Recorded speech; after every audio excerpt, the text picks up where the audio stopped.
incarceration and everything that goes along with that. It costs, I think, between $25,000 and $40,000 for each person who's incarcerated. There seem to be people in prison that don't need to be there. There is certainly no argument that there are people that need to be there. How do you feel about alternative punishments?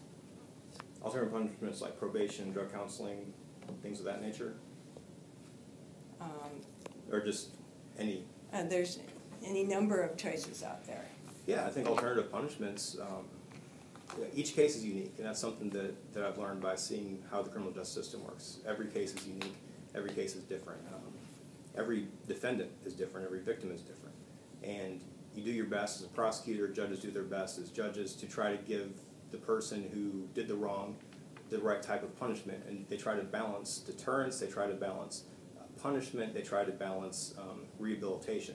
So there's many things that people in the criminal justice system, even probation officers, once they get the case, they're looking how they best can rehabilitate somebody to get them out of the system. And this isn't a new idea. People have been trying this for decades. We understand that if you just throw somebody in prison, don't give them any counseling services for their drug addiction, don't give them any job training, that when they get released, they're going to go right back into the same thing. So to say that the criminal justice system isn't doing that right now would be grossly inaccurate. They're doing many of those things. As far as getting people to not go to prison, when you start getting somebody who initially comes through the system, on my website I have something on there about how we can change the pretrial release program and make that a little bit better. What happens right now, and drugs account for probably 80–90% of probably most cases that come through the system, whether it's alcohol or prescription drug or marijuana or cocaine. And one of the things that I see as a problem is getting somebody into drug court. Drug court's one of the most effective programs. You can talk to many judges in our circuit. That's probably one of the best things that you can actually give somebody as far as encouraging them to get the help they need and get their life together. It's a very intensive program. It involves multiple counseling sessions every week and drug tests to hold them accountable, and it also provides for swift punishment. One of the problems with our criminal justice system is there's no swift punishment. If you do something, assuming you can bond out of jail, you're not going to actually see your punishment for 1.5 years to maybe even 4 years. The more serious the crime, the farther the punishment is away from what you actually did. So drug court is good because it gives you that punishment early on. What I'd like to see is when somebody gets arrested for a drug offense, whether it's possession of cocaine, possession of heroin, possession of oxys, a lot of times people get addicted to prescription drugs because they're in a car accident, they had a horrible situation happen to them and they needed pain. Well, good people, rich people, poor people, bad people, average people can get addicted to prescription drugs. It's very, very powerful. And unfortunately, they don't get the help that they need to get off those drugs until months or even years after their first encounter with that addiction. So what I'd like to do is if somebody gets arrested for a controlled substance, whether it's just possession or use, if they bond out, they would be required to take drug screens. It would just be a condition of their bond. Right now, they're not required to do that unless a judge specifically decides to do that, but generally the judge isn't going to do that unless this is the 5th or 6th time. They'd also be required to take counseling right off the bat as a condition of their pretrial release. Now, if they violate that, they would then be placed right back in jail. They wouldn't be convicted of it. They would just be placed right back in jail, and they'd have to sit in jail until either the judge wanted to release them again to that program after a couple days or until their case was resolved. And what that would do is speed up a lot of these third-degree felony cases that clog up the system for months or even years and get them taken care of very fast. And then, most importantly, it would get people rehabilitation much faster as opposed to waiting for drug court after their 4th or 5th arrest 2 or 3 years down the road after their life has probably spiraled out of control. So that's what I'd like to see. And I think that could save us a lot of money up front and get people, before that addiction really settles in and destroys their life, lose a job, lose a family, get them the help they need right off the bat. Talking about Dunbar. Yes, sir. Having people step up to the plate and point to perpetrators is a good idea, but that's after the fact, after the damage has been done. right now, we have a situation where there are any number of gangs running wild in the streets. Do you have any thoughts on what agency in Lee County or who should step up to the plate and try to get rid of that garbage? And I don't use that term garbage loosely. Absolutely.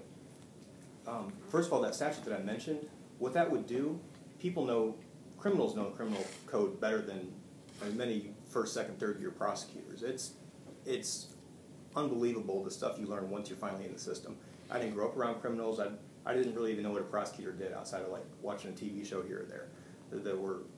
TV shows were overly boring, so I really didn't watch those.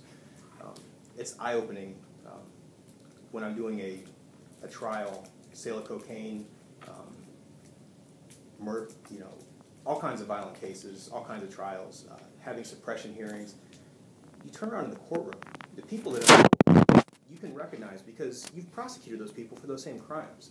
The criminals are the ones packing the courtrooms, not the people that are writing for the newspaper, not the people that are victims or families of victims, not concerned citizens, not people who got called for jury duty and didn't have their number called. They're not the ones sticking around the courtrooms. The people that are in the courtrooms are the people that are selling dope on the streets, the people that are committing crimes, the people that are gang members. They're more educated in the system than many of us in this room. And I had to realize that early on in my process as a prosecutor. These people know. So if you change some of these laws and let them know that people are going to start coming forward, they're going to know that. And they're going to be a little bit more careful about what types of crimes they commit. They might still commit crimes. But what type of agencies could clean up this mess? The question specifically is what can we do today? What can we do today? This minute, who has to step up and say it's over, we've done it? It has to come from the community. It really does. If we have a government that's big enough to prevent somebody from punching somebody or intimidating somebody on the street, we would have one law enforcement officer per person. And we simply cannot do that right now. The only way America works, the only way this community will survive is if the people in the community take charge and stand up to this in their communities. But they also have to know, and the reason a lot of them haven't done this is because the system has failed them so many times in the past. They have to know the system will have their back. Well, we both know that's not going to happen. So then what you're saying really is it's hopeless. I'm not saying it's hopeless. But what I'm saying is there need to be good people in those communities that stand up, that start their own community watch groups, that take pride in keeping crime down on their streets, that get on the Facebook, that get on, that get involved in the community. And there are many people that do that, but there have to be a lot more. There has to be one person for every block. There has to be more than 2 or 3 people in the whole community that are saying they want change. It has to be a ground up movement, and it's eventually it will reach a tipping point where they're gonna decide, do they want to live in fear of gangs and criminals? Many of the gang members live in their own houses. I mean, many of these kids are not from Miami or somewhere else. They grew up here in Fort Myers. So it's gonna be people making hard decisions and turning a cousin or turning a nephew into law enforcement. It's not easy, but again, being an American isn't easy. It's not easy to run for office. It's not easy to stand up and do the right thing in your community when your loved ones are potentially going to go to prison for a very long time. It's not easy, but it's something that's demanded by the Constitution. It's something that we need to understand that America's not going to survive if good people sit back and do nothing.